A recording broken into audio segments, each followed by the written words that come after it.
Hello everyone. तो आज हम रोटेशनल मोशन का एक क्वेश्चन डिस्कस करते हैं। तो आज का अपना ये जो क्वेश्चन है वो एंगुलर एक्सेलरेशन पर बेस्ड है। इस क्वेश्चन में हमें एक रॉड दे रखी है। इस रॉड का मास है एम और लेंथ एल है। ये इस पॉइंट के अबाउट फ्रीली रोटेट कर सकती है। ठीक है। जैसे ही हम यहाँ से इसको छोड़ेंगे, ये रॉड जो है कुछ इस तरीके से घूम जाएगी। क्या कुछ एंगुलर एक्सेलरेशन होगा अल्फा। वो अल्फा क्या होगा वो हमें फाइंड करना है इसमें ना। ठीक है, पहले इसका डायग्राम ड्रॉ करते हैं, फिर इसको सॉल्व करते हैं। रॉड हमें कुछ इस तरीके से गिवन है।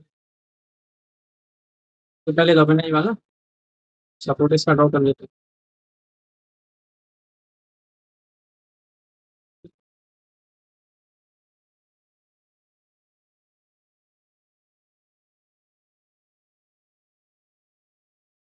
यहाँ पर जॉइंट के थ्रू एक रॉड कनेक्टेड है इस तरीके से। ठीक है, ये अपना ए पॉइंट है यहाँ पर। इस पॉइंट के अबाउट ये रॉड फ्रीली घूम सकती है। तो जैसे ही छोड़ेंगे ऐसे घूम जाएगी। मान लेते हैं इसका एंगुलर एक्सेलरेशन अल्फा है। ये वाला दूसरा एंड पॉइंट है इसका भी। इसका रॉड का मास हमें दिया एम और रॉड की लेंथ है वो एल दे रखी है। मास एम है, लेंथ है। ठीक है, अब हमें देखना है टॉर्क। अगर अल्फा निकालना है तो टॉर्क देखना पड़ेगा। टॉर्क किस किस फोर्स का है। देखो इस पर कौन कौन से फोर्स लग रहे हैं। एक तो हिंज फोर्स होगा, दूसरा ग्रेविटेशनल फोर्स आएगा। और अगर हम टॉर्क इस पॉइंट के अबाउट ही लिखते हैं, हिंज पॉइंट के अबाउट, तो सबसे अच्छी बात है वो क्या है, हिंज फोर्स जो है वो वहीं से पास हो रहा है, ए पॉइंट से। तो उस फोर्स का तो कोई टॉर्क ही नहीं आएगा, क्योंकि इस पॉइंट के अबाउट ये जो हिंज फोर्स है वो तो वहीं से पास हो रहा है। उस फोर्स का जो परपेंडिकुलर डिस्टेंस है ए पॉइंट से वो तो जीरो हो जाएगा। तो हिंज फोर्स का टॉर्क जीरो। अब बचा दूसरा ग्रेविटेशनल फोर्स, उसका टॉर्क सिर्फ है। जब भी हम टॉर्क लिखते हैं तो उस समय हम जो ग्रेविटेशनल फोर्स आएगा अपना पूरा का पूरा हम अज्यूम कर सकते हैं इसके सेंटर ऑफ मास पर लगेगा। टॉर्क लिखते समय हमेशा कर सकते हैं, कोई दिक्कत नहीं। हर एक केस में नहीं होता ऐसा, इस वजह से मैंने बता दिया। टॉर्क लिखते समय हम पूरे जो वेट है इसका उसके सेंटर ऑफ मास पर ले सकते हैं, कोई दिक्कत नहीं। ठीक है, तो यहाँ पर अपना ग्रेविटेशनल फोर्स हम लगा देते हैं इसके सेंटर ऑफ मास पे, बिल्कुल बीच में आ जाएगा इस तरीके से। एम जी फोर्स आ जाएगा।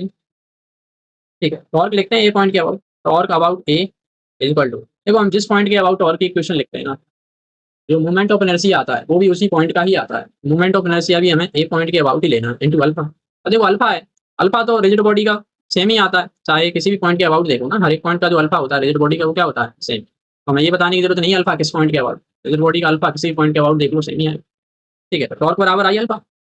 ठीक है, फिक्स एक्सिस रोटेशन।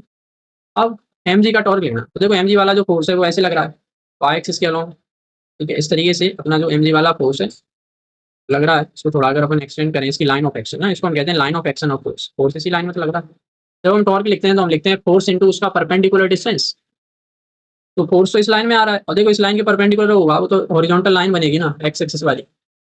ठीक है, अब मुझे इस पॉइंट से खड़े होकर देखना, यहाँ से देख रहा हूँ मैं ए से, इस फोर्स का ऐसा मुझे लाइन ड्रॉ करना है जो इस फोर्स के परपेंडिकुलर। देखो इस फोर्स की जो परपेंडिकुलर डिस्टेंस आएगी यहाँ से वो यही तो हो जाएगी 90 डिग्री पर। तो ये हो गया फोर्स, ये होगा उसका परपेंडिकुलर डिस्टेंस। और का अपन आराम से लिख सकते हैं जैसा कि मैंने अभी बताया। ये वाला जो पॉइंट है वो रॉड का सेंटर ऑफ मास है, वो यूनिफॉर्म रॉड है ये।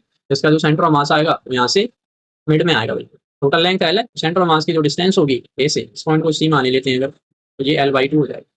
ठीक है, ए से सी की जो डिस्टेंस है वो सिंपली क्या आ जाएगी, L/2। अब बच गया हमें टॉर्क के लिए फोर्स पता है, परपेंडिकुलर डिस्टेंस यानी टॉर्क हमें पता चल गई। अब ये मूवमेंट ऑफ इनर्शिया निकालना। तो देखो इसका रॉड का जो मूवमेंट ऑफ इनर्शिया होता है वो इस एंड पॉइंट के अबाउट आता है ml²/3। ये सबको वैसे पता होगा, नहीं पता अगर तो एक काम कर सकते हो, तो सेंटर ऑफ मास के अबाउट होता है ml²/12। फिर इसमें पैरेलल एक्सिस थ्योरम लगा के इस पॉइंट का आराम से निकाला है ml²/12 plus m into L/2 का होल स्क्वायर। ठीक है, इसको सॉल्व करोगे तो ml²/12 आएगा। मूवमेंट ऑफ इनर्शिया जो आएगा ए पॉइंट के अबाउट वो अपना आ गया ml²/12। ठीक है, अब ml²/3 आएगा, सॉरी 12 तो सेंटर ऑफ मास का होगा। ठीक है, अब सारे डाटा को यहाँ पर हम सब्स्टिट्यूट करते हैं। तो जो अपना टॉर्क है उसके लिए हम लिखेंगे फोर्स, एम जी का जो टॉर्क आएगा, फोर्स लिख दिया, perpendicular distance L/2, force into perpendicular distance is equal to I movement of inertia ml²/3 into alpha. Alpha तो हमें फाइंड करना है। यहाँ से सॉल्व करने पर एक एम से एम कैंसिल आउट हो जाएगा, एक एल से एक एल भी कट जाएगा। अल्फा की जो वैल्यू आ जाएगी 3 इधर मल्टीप्लाई में जाएगा, 3 इंटू जी अपॉन 2। एक एल यहाँ पर बच गया था जो जेड वाइड में आ जाएगा 3g/2l आ। ठीक है, 3g/2l। इसका इस तरीके से हमने यहाँ पर अल्फा निकाल दिया। ठीक है, हो सकता है किसी क्वेश्चन में हमसे ये पूछ ले कि बताओ सेंटर ऑफ मास का एक्सेलरेशन क्या है। सेंटर ऑफ मास का एक्सेलरेशन अगर हमें निकालना है तो टेंजेंशियल एक्सेलरेशन देखो आर अल्फा होता है ना। ये बॉडी रोटेशन कर रही है, प्योर रोटेशन हो रहा है। अगर सेंटर ऑफ मास तो यहाँ से कितनी दूरी पर है, L/2 पर। सेंटर ऑफ मास का अगर एक्सेलरेशन चाहिए ना, ये कह देता हूँ मैं इसमें।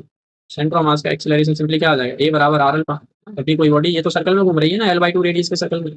ठीक है। तो एक्सेलरेशन इसका जो आ जाएगा, इसका जो डिस्टेंस है वो L/2 है। आगे अल्फा हमने अभी देखो निकाल ही लिया है। सेंटर ऑफ मास का जो एक्सेलरेशन आ रहा है यहाँ से L/2 इंटू अल्फा की वैल्यू को रख दो यहाँ पे 3g/2 है। ठीक है, तो सेंटर ऑफ मास का एक्सेलरेशन भी हमने निकाल लिया यहाँ पर। हो सकता है आगे कभी क्वेश्चन में आपको मिल जाए। ठीक है, तो आप ऐसे निकाल सकते हो। यहाँ पे सॉल्व करने पर आ रहा है 3g/2।